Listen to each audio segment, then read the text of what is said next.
अस्सलाम वालेकुम जी। क्या हाल है आप सबका? उम्मीद है ठीक होंगे। तो वेलकम करती हूँ आपको अपने चैनल पे। अच्छा जी, यहाँ देखें आपको कपड़े ही कपड़े नज़र आ रहे होंगे रस्सियों पे। तो यहाँ पे आज मैंने सुबह सवेरे सवेरे धोबी घाट लगाया था। मौसम अच्छा था तो मैंने जब सब चले गए थे तो मैंने कहा चलें सवेरे सवेरे कपड़े धो लेती हूँ। और सवेरे सवेरे मैं कपड़े धो के तो माशाल्लाह आज बहुत ही जल्दी फ़ारग हो गई थी। तो हेल्पर आई थी, उसने काम वगैरह भी कर लिए थे। तो मैंने कहा टेरेस पे जाती हूँ, कुछ मैट वगैरह इधर वो लटका के गई थी टेरेस पे। किचन के उसने धोया था, किचन गंदा था तो मैंने किचन धुलाया था। तो जो किचन के मैट थे वो उसने इधर डाल दिए थे। मैं हमेशा सिंक के नीचे और वो जो है चूल्हा कुकिंग रेंज उसके नीचे लाजमी मैं फुट मैट डालती हूँ, ताकि भाई जो भी पानी गिरे या कोई मतलब खाना पकाते हुए कोई आयल वगैरह की छींटे वगैरह हो तो फर्श गंदा ना हो, तो वो मैं बिछा देती हूँ। तो ये अभी बाहर आ गई थी और आज देखें धूप भी बड़ी अच्छी निकली हुई थी। तो कपड़े भी मेरे जो है ना वो मैंने धूप पे डाल दिए थे। जब धूप हो तो फिर बड़ी अच्छा, आजकल तो मौसम जो सर्दी का है ना, तो धूप भी आजकल बड़ी अच्छी लगती है। लेकिन ये अलग बात कि धूप पे बैठने का इतना आजकल टाइम ही नहीं मिलता, बस काम काम काम। तो ये मैट लेके मैं अंदर आ गई थी और ये देखें आपको पूरा घर भी साफ़ नज़र आ रहा होगा, सारा घर बिल्कुल साफ़ था। और ये देखें लाउंज में भी अंदर धूप आ रही थी। खिड़कियाँ हमारी हर तरफ हैं, तो खिड़कियाँ तो बंद ही रखती हूँ लेकिन कर्टन आगे से सुबह हटा देती हूँ। तो फिर ये है कि धूप जो है वो मतलब आती रहती है। तो ये मैंने कहा चलें इनको तो बिछाऊँ और उसके बाद अगला काम करेंगे ये वाले। ये मैंने इधर बिछा दिए थे सिंक के पास भी और कुकिंग रेंज के पास भी। उसके बाद जब मैंने देखा इनको बिछाया तो मैंने कहा अब थोड़ा आराम करूं। कपड़े धो लिए थे लेकिन जब नज़र पड़ी तो ये जी जो देगचियाँ वगैरह पकड़ने वाले डस्टर होते हैं ये काफ़ी गंदे थे। तो ये मशीन में मैं तो नहीं धोती, मैं हमेशा हाथ से ही धोती हूँ। तो क्योंकि ये थोड़ी चिकनाई वाले होते हैं और जो रोटी के रुमाल होते हैं ये वाले होते हैं, तो ये मैं फिर इधर किचन में ही धोती हूँ। इनके लिए मैंने अलग से कढ़ाई रखी हुई है। तो अब आपको अब कैमरे में तो इतने नज़र नहीं आ रहे होंगे, लेकिन ये काफ़ी गंदे थे, मतलब चिकनाई चिकनाई सी इनके अंदर देगचियाँ वगैरह पकड़ती रहती हूँ तो गंदे लग रहे थे। और फिर ये है कि बस थोड़ी सी भी चीज़ गंदी हो तो मेरी तो तबीयत ही ऐसी है कि मुझसे फिर नहीं रहा जाता। तो मैंने कहा इनको सबसे पहले धो लूँ।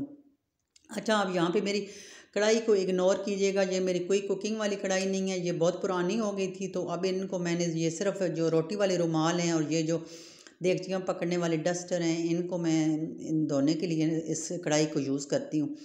मैं कहती हूँ चले इस यूज़ में आ जाए, वैसे जो खाना पकाने वाली कढ़ाई हैं वो मैं यूज़ नहीं करती। तो यहाँ मैंने पानी डाल दिया था, चूल्हे पे रख दिया था और साथ ही मैंने सर्फ़ डाल दिया था और इनको थोड़ी देर के लिए डिप कर दिया था गर्म पानी में। मैं हमेशा ऐसे ही धोती हूँ, चाहे रोटी वाले रुमाल हों चाहे ये देगचियाँ पकड़ने वाले डस्टर हों। कढ़ाई में गर्म पानी डाल के तो चूल्हे पे रख देती हूँ, मतलब पानी रख के तो वो गर्म हल्का हल्का होता रहता है।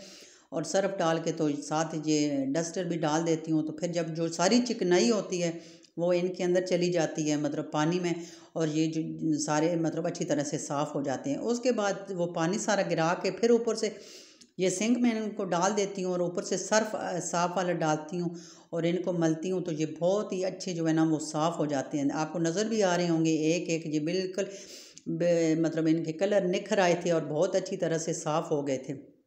तकरीबन हफ्ते बाद मैं इनको लाजमी धोती हूँ, लेकिन धोती किचन में ही हूँ क्योंकि हफ्ते बाद तो इनको लाजमी धोना चाहिए। मैंने 3-4 लगाई हुई हैं अलग अलग, तो इसलिए मतलब रोज़ धोने की मुझे ज़रूरत नहीं पड़ती।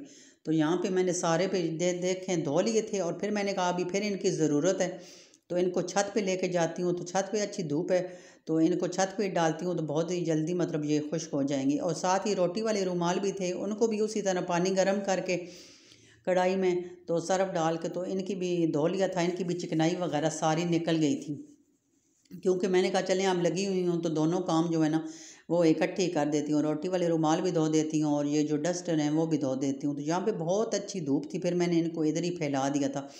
और उसके बाद जो मैंने कपड़े धोए थे तो उस इससे पहले तो ये देखे मैंने सॉक्स भी, एक बास्केट का ढक्कन था उसके ऊपर मैं रख के इधर ले आई थी सारी सॉक्स, क्योंकि सॉक्स काफ़ी मोटी थी। तो अब अरूज को छुट्टियां हो गई थी, आज मैंने मशीन लगाई थी तो अरूज को भी अब छुट्टियां हो गई हैं।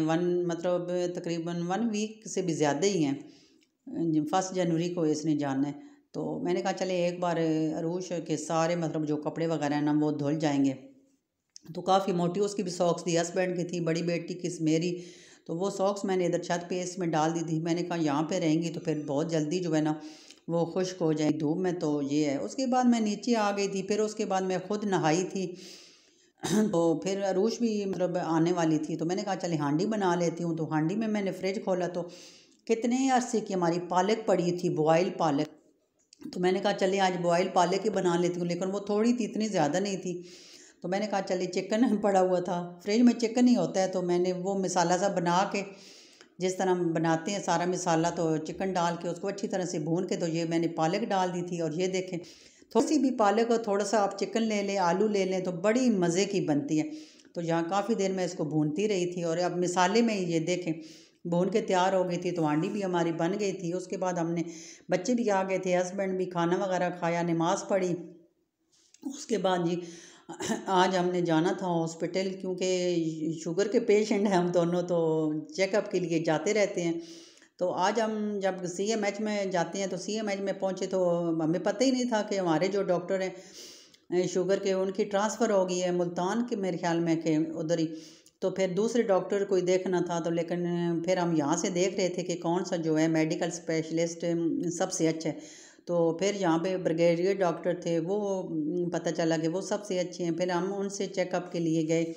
तो खैर जब हमने उनसे चेकअप करवा लिया तो पता चला कि मतलब जैसा जैसा ना बातचीत हुई, तो मतलब मुझे वो बहुत ही अच्छे काबिल डॉक्टर लगे, तो दिल को बहुत तसल्ली हो गई थी।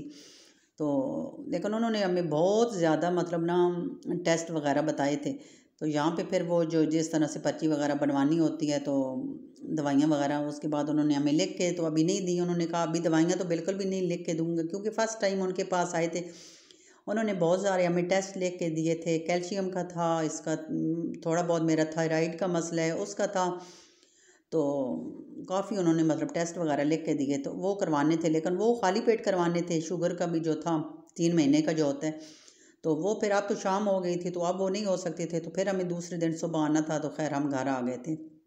अच्छा, घर आके फिर जब ये देखें, ये जो हमारे नीचे वाले पोर्शन में रहते हैं अंकल, तो वो पीछे गाँव के हैं, गाँव गए हुए थे। तो वो ये देखें अपनी ज़मीनों की इतनी मतलब अच्छी ये पालक और सरसों का साग लाए थे। तो मैंने कहा ये तो पड़ा पड़ा सुबह तक ख़राब हो जाएगा, तो मैं अब इसको काटने लगी थी। लेकिन अम्मी को फ़ोन करके पहले पूछा कि इसको सरसों में पहली दफ़ा काट रही थी, क्योंकि हमेशा अम्मी उधर से गांव से मतलब काट के बॉयल करके अच्छी तरह जब गल जाता था तो वो हमारे घर भेजती थी। बस हम मसाला बना के तो वो जिस तरह से पकाते हैं हम अपने तरीके से पकाते थे। लेकिन इस बार बस मुझे ख़ुद ये काटना था, तो अंकल ने दिया था बहुत ही अच्छा। ये पालक भी थी तो साग भी। पालक तो खैर मैं अलग बनाती हूँ, हर एक का अपना तरीका होता है, और साग अलग बनाती हूँ, ये जो सरसों का होता है। तो अब मैंने कहा चले इसको काट के रख देती हूँ, क्योंकि पड़ा रहा तो रात को ख़राब हो जाएगा। तो ये सारा साजो सामान भी मैं ले आई थी इसको काटने का, तो मैंने कहा काट के तो रख देती हूँ। थकी हुई तो बहुत ज़्यादा थी, पहले कपड़े धोती रही थी, फिर हांडी रोटी का किया था, फिर हॉस्पिटल चली गई थी, लेकिन करना तो फिर करना ही था। तो अब चलें जी हम आज का तो मेरा बिज़ी डे बस यही था। तो अब हम सारा ये साग पालक जो अलग अलग काटते हैं, जब पकाया तो आपसे शेयर करेंगे इसकी सारी रेसिपी। तो उम्मीद है आज आपको मेरा ये छोटा सा व्लॉग पसंद आया और सब्सक्राइब कीजिएगा। अल्लाह हाफिज़।